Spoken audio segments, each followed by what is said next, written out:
When you take a pill, you're probably thinking about what it does, right? The active ingredient, maybe some of the side effects. But have you ever stopped to think about the pill itself? That little physical object in your hand? Well, it turns out there's a whole unseen science dedicated to making sure every single dose is safe, effective, and works the same way every time. Let's pull back the curtain on that. So let me just ask you this straight up. What do you think is the biggest risk sitting in your medicine cabinet? Now, the obvious answer is probably side effects, or maybe accidentally taking the wrong dose. And yeah, of course, those are huge risks. But there's another one, something even more fundamental that most of us never even consider. And this is it, right here.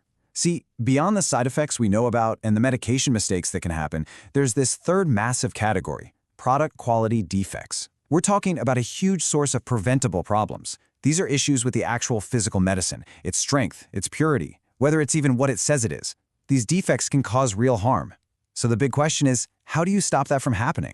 To really get why the new way is such a game changer, we've got to look back at how things used to be done. Let's dive into the traditional, old-school method of making medicine. All right, think about it like this. Imagine you're going to bake a cake, but instead of a precise recipe, you just kind of wing it. You guess the amount of flour, you guess the oven temperature, and the only way you find out if the cake is any good is by cutting a slice and tasting it after it's already done. That's pretty much exactly how drug manufacturing used to work. Yeah, let's call it the bake and see method. It was basically all trial and error. You'd fiddle with one variable at a time, lock in a process, and then go make a gigantic batch. The only real quality check, it happened at the very, very end. And the risk here? It's massive. You could find a problem and have to throw out the entire batch. It's unpredictable, inconsistent, and a recipe for defects and recalls. This table really lays out that old model perfectly. Just look down at the life cycle row. It was completely reactive. You're basically just waiting for something to break, and then you try to fix it. And the whole control strategy was just based on testing that final product. For something as important as our medicine, that's a really, really risky way to do business. But here's the good news. Thankfully, there's been a total revolution in how we approach this, a complete paradigm shift. So welcome to the new school, where we design for quality right from the very start. And it all boils down to this one single idea. Quality should be built in the design and confirmed by testing. It's a total flip. Quality isn't something you hope to find at the end. It's something you engineer into the product from step one.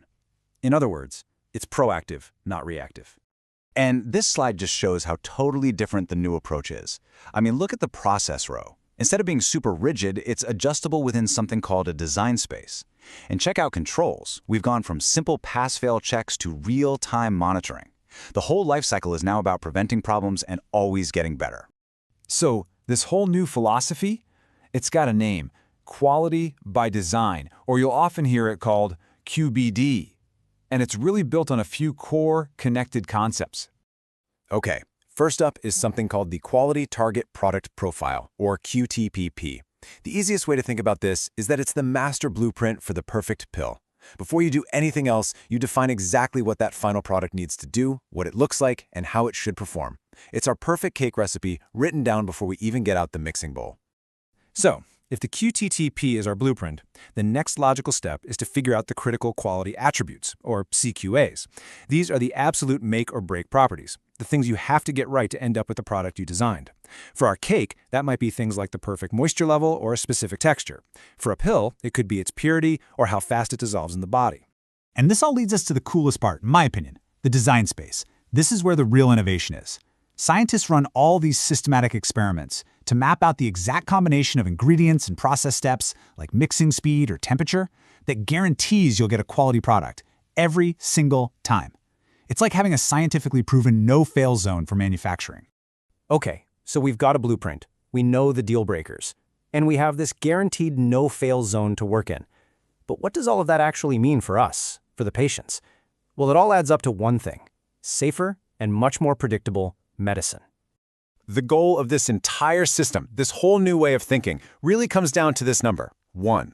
One consistent, one high quality, one reliable product. It means the pill that you take today in New York is the exact same quality as the one someone takes 6 months from now in California. It's about consistency for every patient, every single time. So, The bottom line is, this quality by design approach has some huge payoffs. It ensures that your medicine works the same way every time you take it. It drastically cuts down on the risk of defects, which means way fewer drug recalls. And because it's built on such a deep understanding of the process, it allows manufacturers to constantly improve. And all of that, ultimately, makes medicine safer for you and me.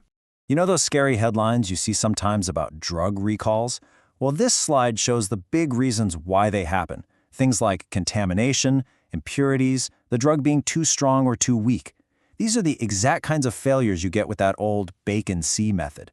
The entire quality by design system, from that initial blueprint to the final design space, is specifically engineered to prevent these problems from ever reaching you. So the next time you open a medicine bottle, just remember that the safety and quality of what's inside, well, it isn't an accident. It's a very deliberate, very careful scientific design. And it kind of makes you wonder, doesn't it?